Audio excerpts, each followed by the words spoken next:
சிறகடிக்க ஆசை serial நேத்திக்கான episode ஆரம்பத்தில் Meena phone பண்ணி சீதா கிட்டேயும் அவங்க அம்மாட்டையும் பேசிகிட்டு இருக்காங்க. அப்போ உனக்கு பார்த்த மாப்பிள்ளை கல்யாணம் வேண்டான்னு சொல்லிட்டாரு அப்படின்னு சொல்கிறாங்க. அதுக்கு சீதா ரொம்ப சந்தோஷப்படுறாங்க. அதுக்கு மீனா என்ன இது சந்தோஷப்படுற விஷயமா அப்படின்னு சொல்லிட்டு கேட்குறாங்க. அதுக்கு சீதா, ஆமாம், நான் தான் இந்த கல்யாணம் வேண்டான்னு முதல்ல இருந்தே சொல்லிட்டு இருக்கேன், நீங்கள் தான் கேட்கல, இப்போவாது அந்த மாப்பிள்ளை பற்றி தெரியுதே, ஒரு பிரச்சனை ஒன்றதும் விட்டுட்டு போகிறேன்னு நம்பி எப்படி கல்யாணம் பண்ண முடியும் அப்படின்னு சொல்லிட்டு கேட்குறாங்க. அதுக்கு மீனா, அதுவும் சரிதான், இப்போ சத்யாவால் பிரச்சனை வந்தபோது எங்கள் வீட்டில் ஒருத்தர் கூட என்னை நம்பலை, ஆனால் என் வீட்டுக்காரர் மட்டும்தான் என் கூட இருந்தார், சப்போர்ட் பண்ணிகிட்ருக்காரு, ஏதாவது பிரச்சனைனா விட்டுட்டு போகிற புருஷனும் உனக்கு தேவையில்லை அப்படின்னு சொல்லிட்டு மீனா சீதா கிட்டே சொல்லிகிட்டே ஃபோனை வைக்கிறாங்க. அடுத்த சீனில் முத்து கார் லோன் போட்டு 2 லட்சம் எப்படியாவது ரெடி பண்ணணும் அப்படிங்கிறதுக்காக கார் லோன் கொடுக்குறவரை சந்தித்து அதை பற்றி கேட்டு 2 லட்சம் ரெடி பண்ணுறாங்க. அடுத்தது அந்த லோன் அமௌண்ட்டை வாங்கிட்டு வெளியே வரும்போது முத்துவோட ரொம்ப க்ளோஸ் ஃப்ரெண்டான செல்வமும் 25,000 பணம் கொடுக்குறாரு. அவரும் முத்து உடனே உன்கிட்ட எதுடா பணம், ஸ்கூல் ஃபீஸ் ஏதாவது கட்டணும்ல அப்படின்ற மாதிரி சொல்கிறாங்க. அதெல்லாம் என்கிட்ட இருக்குடா, இது உனக்கு கொடுக்க தான் ரெடி பண்ணுறேன்னு சொல்லிட்டு கொடுக்குறாங்க.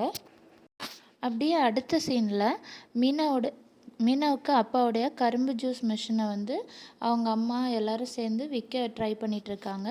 அந்த நேரத்தில் அங்கே முத்து வண்டியில் ஏற்றுற மிஷினை கீழே இறக்க சொல்கிறான். அதுக்கான அமௌண்ட்டையும் அவனே கொடுத்துட்டு, இது ஒருத்தங்க நினைவாக வச்சுருக்கிறது, அதை எப்படி விற்கலாம், எந்த சூழ்நிலை வந்தாலும் விற்கக்கூடாது அப்படின்னு சொல்லிட்டு அதை ரிட்டன் வாங்கிடுறாரு. அடுத்தது சீதா, நானும் 1.5 லட்சம் செயின் அடை வச்சு ரெடி பண்ணி வச்சுருக்கேன் அப்படின்னு சொல்லிட்டு கொடுத்ததும், மீதி எப்படியாவது ரெடி பண்ணிக்கலாம் அப்படின்னு சொல்லிட்டு மீனாவை கூட்டிகிட்டு அங்கேருந்து வீட்டுக்கு கிளம்புறாங்க. அடுத்தது வீட்டில் ரூம் கட்ட சேர்த்து வச்ச பணத்துலேருந்து 65,000 இருக்குது அப்படின்னு சொல்லிட்டு அந்த உண்டியலில் போட்டதெல்லாம் எடுத்து இது எண்ணுறாங்க. அதோட மிச்ச பணத்துக்கு மீனா வண்டியை விற்கலாமா அப்படிங்கிற மாதிரி கேட்குறாங்க. அதுக்கு முத்து மீனாவை திட்டிட்டு, மீனா அது நமக்கு வருமானத்துக்குள்ளது, அதெல்லாம் பண்ணக்கூடாது அப்படிங்கிறாங்க. மீனை அப்போ முத்துவை கட்டிப்பிடிச்சிட்டு அழுறாங்க. அந்த நேரத்தில் அங்கே அண்ணாமலை வர்றாரு. அவரும் 35,000 ரூபாய் அவங்களுக்கு கொடுக்குறாரு. அடுத்தது மறுநாள் காலையில் முத்துவும் மீனாவும், இதில் 4,65,000 இருக்குது, இப்போதைக்கு இதை வச்சுக்கோங்க, கண்டிப்பாக மீதி பணம் தந்துடுறோம் அப்படின்னு சொல்லிட்டு வக்கீல்கிட்ட பேசுகிறாங்க. அவர் இதுக்கு மேலே ஈஸி தான், நான் பார்த்துக்கிறேன் அப்படின்னு சொல்லிட்டு விஜயாவை சந்திக்க போகிறாரு.